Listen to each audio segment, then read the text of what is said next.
God is my witness. I will get through this. They will not beat me. Because God is my witness. I will never go without compost again.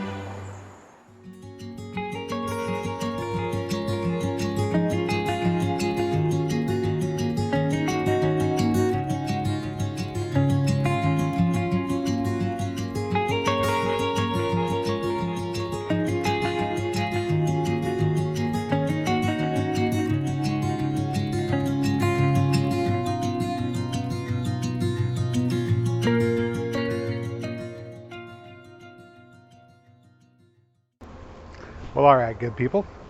I'm here in the garden admiring all these peas that are coming up. I finally got all the peas planted, but in the course of doing that, I ran almost completely out of compost, so I'm going to have to do something about that before I get around to planting everything else that needs to be planted. And I've got a plan. It's going to work, and I'll show that to you in a minute, but right now I've got a little chore I need to do really quick, so bear with me. Alright, so what I've got here is a watering can and a bucket containing some mycorrhizal inoculant that I have harvested from the stuff that I've been growing for the past few weeks. Giving this a good stir. Make sure everything's mixed up good.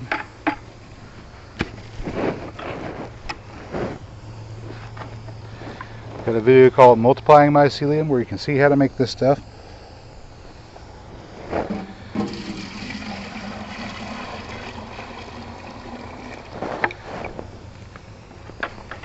Alright. Add a bit of water.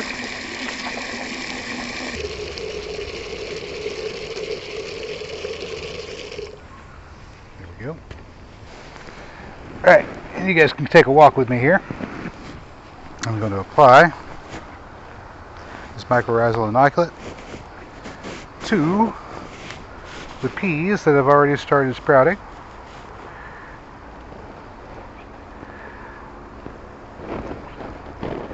Won't go into a great deal of detail about what I'm doing here. There are other videos on this subject that you can watch, but suffice it to say, what I am currently doing is applying some fungal mycelium to these plants that will form an association with their roots to enable them to grow bigger and healthier than they would just simply by their own root systems alone and unaided.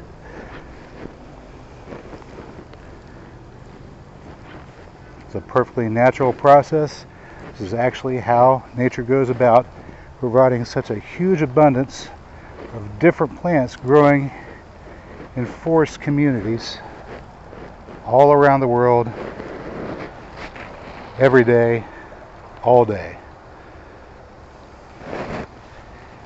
So I am just making use of some of the really cool things that nature provides for us and applying that to a vegetable gardening scenario.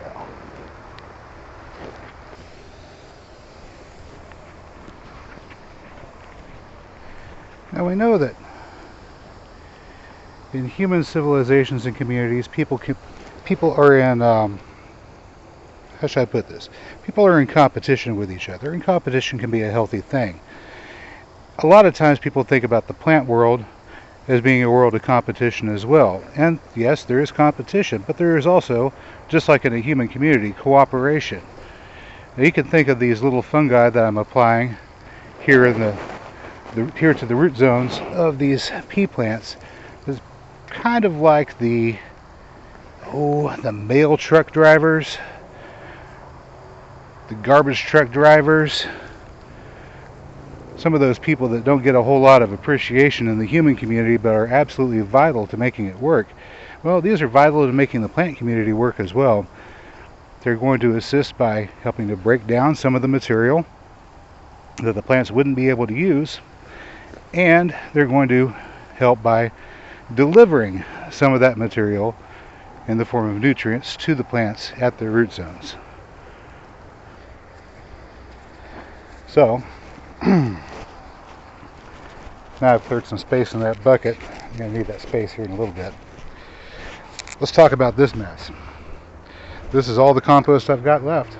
It's about 6 cubic feet, maybe a little bit less. And actually, this part right here is not all old compost. Some of this is fresh. So I have a very little bit left. But I did get all the peas planted. I'm not going to have to worry about needing any more compost for another month or two. And that gives me some time. Now, if you're in the situation where you don't have enough compost and you have to make do with whatever you can get your hands on, you can use bagged soil from the box store. This came from the ranch store down the street from us. And what I have here are 6 bags of mushroom compost and 3 bags of what is called topsoil. Well, topsoil is actually just a manufactured conglomeration of some clay, some sand, and a little bit of wood chips that are just thrown together. It's not really great for growing much of anything in, but it does add some bulk to the entire mixture. So what I'm going to start doing here is I'm going to take the mushroom compost, which is actually pretty good to grow in, but it's really dense, and mixing it with some of that clay and sand from the topsoil to give it a little bit of a fluffy airiness, maybe a little bit better for starting seeds in.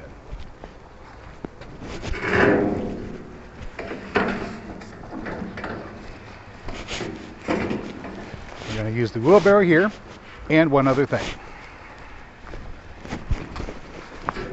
A 1/2-inch wire cloth screen.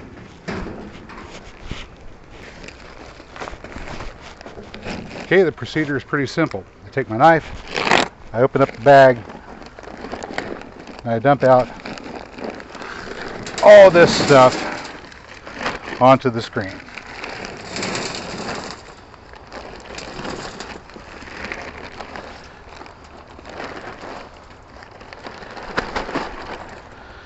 Now, this mushroom compost is a leftover byproduct of organically grown mushroom farming.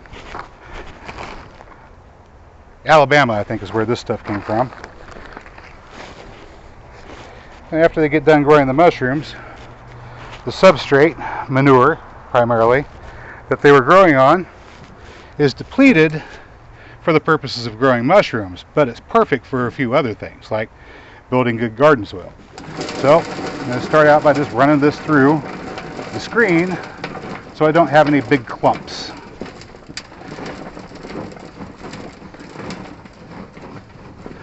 At this point of the operation, it's good to have some nice waterproof gloves to work with, because this stuff is kind of wet right now because it's been raining, and regular gloves would just get soaked through really fast. Alright, we're getting down towards the last of it, and you'll notice there's some stuff gathered up here on the screen that did not pass through. This is that stuff that they sneak in on you. It's just little twigs, a few small stones, things like that. These aren't going to really break down and make anything good for me, so I'm just going to throw them over to the side. Let's take a look at what we got left in here after running that through the sieve, or through the screen. It's nice, it's loose, it's moist, but it's not wet. That's good. Very, very springy, but see, if I push it together, it's going to form that hard ball that doesn't just automatically break apart. So I need to add something in here so that it won't stick together like that. I want it to form a ball, but a ball that breaks apart easily whenever you squeeze it. So, next step, we're going to add in the topsoil. Alright, so your topsoil comes in big bags, about 40 pounds.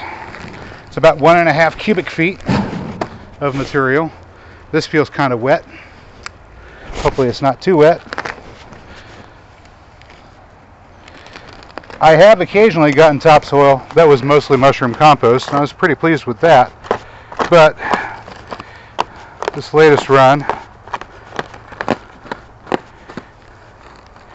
is this sand and clay and organic material that's mainly just a little bit of wood chips. This stuff, well, I'm not upset. I actually wanted it.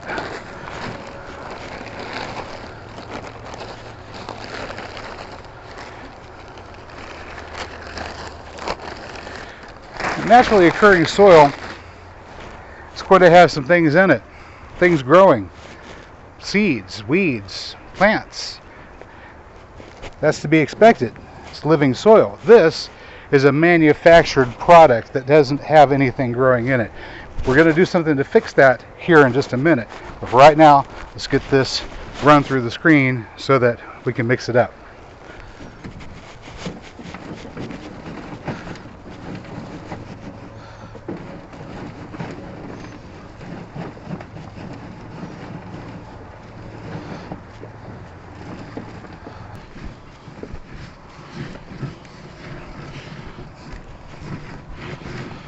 We're coming down to the end of it, and just like the mushroom compost, you'll notice that with the topsoil there are a bunch of little tiny chunks of wood. I don't see any rocks. I guess I got cheated this time, huh? I don't see any rocks, but there are little chunks of wood. And although I have no problem at all with wood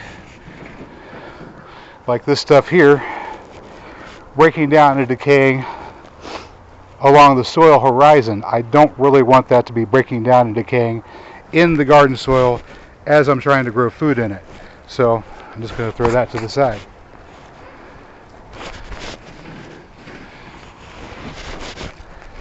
On top, where it will break down naturally and not create a problem.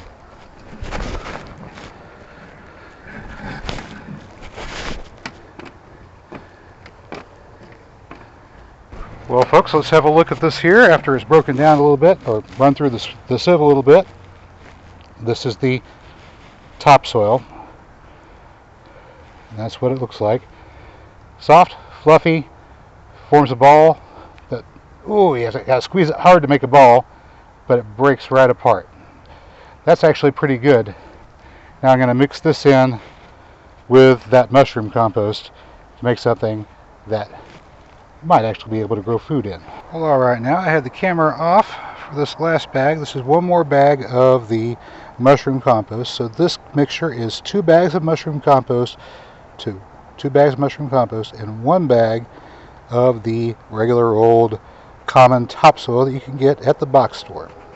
And let's have a look. I've run it through the sieve and I've mixed it together. I'm just going to take a handful here, squeeze. There we go. We form a ball. And that ball crumbles apart pretty easily without leaving huge clumps. That's good. That's what we're looking for. Give you a little bit of farmer humor. So, and this is true, the way an old-time farmer knows that the ground is ready to work is they take a handful of their soil and they give it a good squeeze. And if it forms a ball just like what you just saw, whenever you squeeze it, it breaks apart easily. They know that the ground is ready to be worked. So, anytime you come across a person that wants to give you that good, firm handshake to show you how strong their grip is, you can just look up at them and say, "I am so sorry."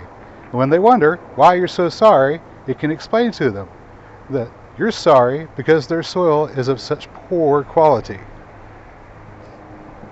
I had a little fun with that.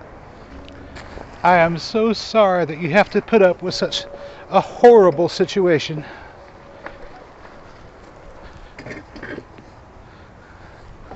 Bless you and your poor family. What a struggle it must be to survive. Okay, so I've got some dirt here, but it's not really good. It's better than nothing, but this is manufactured product. It's not living soil. It doesn't really have much in the way of beneficial microbes, fungi, or anything else left in. Yes, it's mushroom compost, but those mushrooms are dead and gone. What I need to do is get some life back into the soil. And that's why I went ahead and got started on this process before I ran completely out. Now, if you were completely out and you had nothing to start with, you can go and get some dirt from your own yard. You could get it from some nearby woods, perhaps, if you have access to that. Someplace where there's good living activity in the soil. You need those microbes working. So what I'm going to do here is change the position of the camera. Well, alrighty, good people. What do you think? Is that a good angle? You see what's going on here? Alright, so I've got this corral, and I'm going to start mixing some dirt up with some of this older stuff that has good microbial activity in it.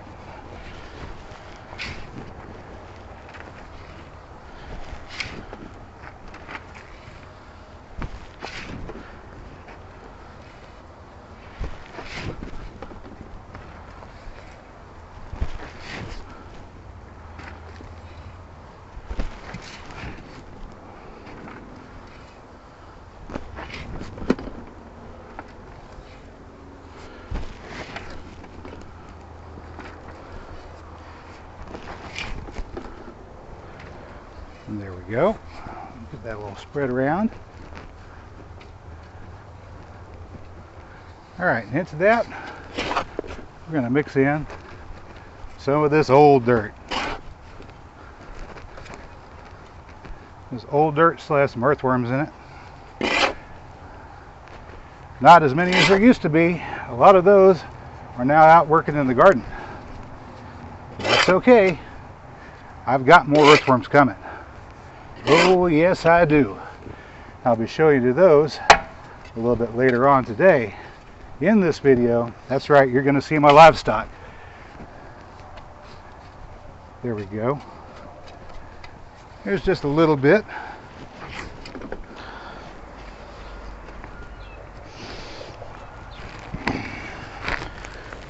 All right, there we go. I've got some of that soil that we just mixed up with this older material. We're going to let some of the microbes get to work, getting in there, exploring that new territory, munching on whatever's left after those mushrooms got done growing in that mushroom compost. And some of the earthworms that are in there can move in and start working that as well. I am going to add some more earthworms here in just a little bit, and I will show you that. I just wanted to take a moment and talk about something that I feel you should know. And for starters, one is I'm not entirely pleased with this. I'm not happy with myself. The idea of setting up this channel and growing here in the backyard was that I was going to grow without chemical fertilizers, without pesticides, without herbicides, without fungicides, and one other thing. Now all of that I just mentioned is what it takes to grow organically, and doing what I've done here is not going to hurt my organic certification. But I am disappointed with myself because there was one other promise that I made. Well, it's a goal, and I will get there eventually. But that goal is to not use any byproducts of the slaughterhouse industry. And unfortunately, the mushroom compost that we're using is from mushrooms that were grown on manure.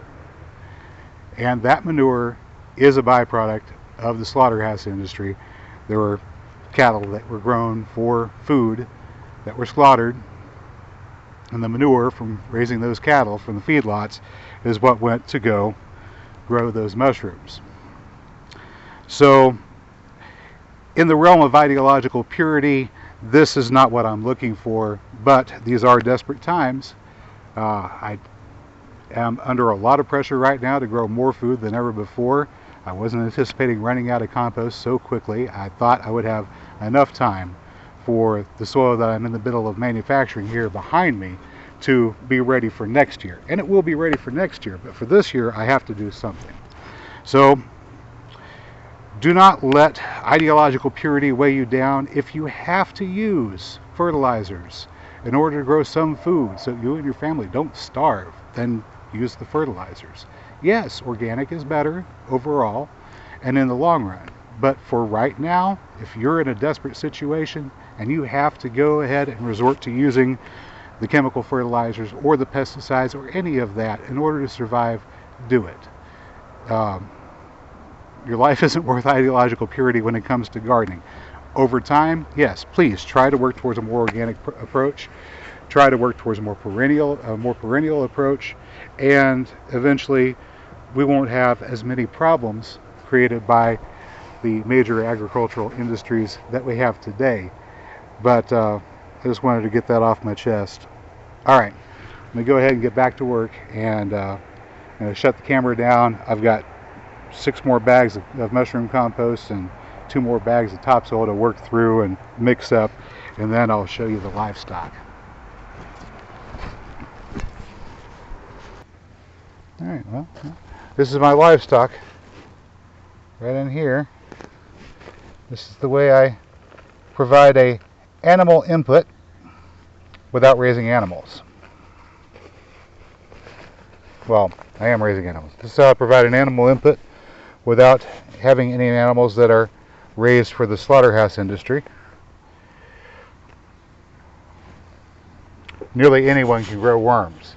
So finding a manure that you can use for your gardening efforts is as easy as having a tote bin and some wood chips to put in them to grow your worms. You can feed them your kitchen scraps, or get elaborate the way I've done with the corn. There's almost no wrong way of doing this.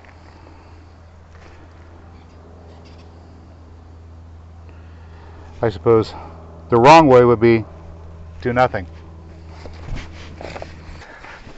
All right, so we got sorted. We've got all this bedding material, which does have some worms in it, and cocoons.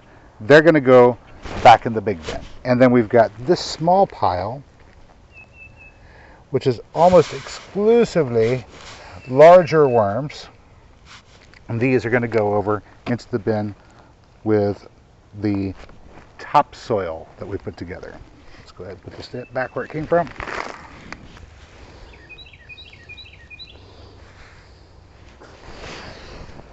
Let's have a look, see there. Here we go. Oh, look at all these guys. There we go. That's my livestock. That's my livestock right there. Quietest livestock you'll ever have. And yeah, quietest livestock you'll ever have, folks. So, all organic gardening uses manure of some kind for fertilizer. The manure that I use works at decomposing my food waste and my food scraps. It's part of a composting process and a recycling process. It is not owing or dependent upon the slaughterhouse industry in any way, shape, or form. And they make the best manure for your garden, the best fertilizer. So here they go. They're going to go into the bin. All right. Here you go, little guys. Dig deep.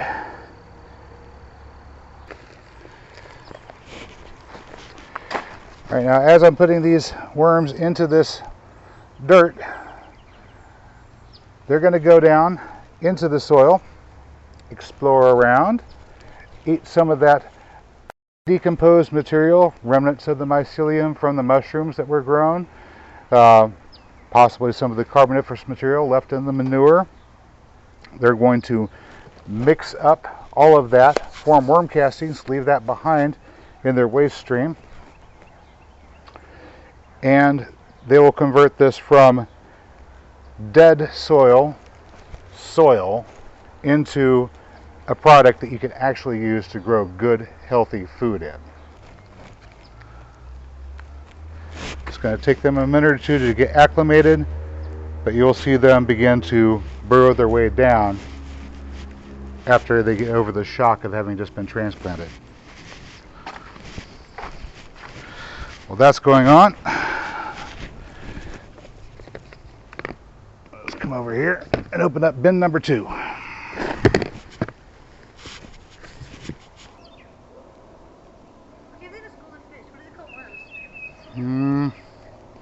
That's a good question. Let's ask the audience. So, what do you guys think? A group of crows is called a murder. A group of fish is called a school. A group of goats is called a herd. A group of geese is called a flock. What's a group of worms? Leave your comments down below. A wiggle. That's a thought.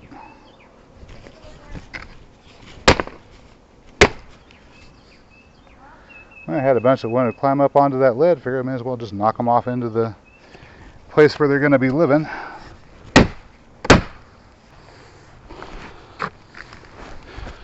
Okay, and here we go. There's another ball of worms.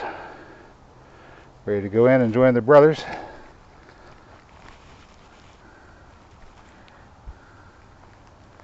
Technically, worms are hermaphroditic. They have both sexes, so they don't have brothers or sisters.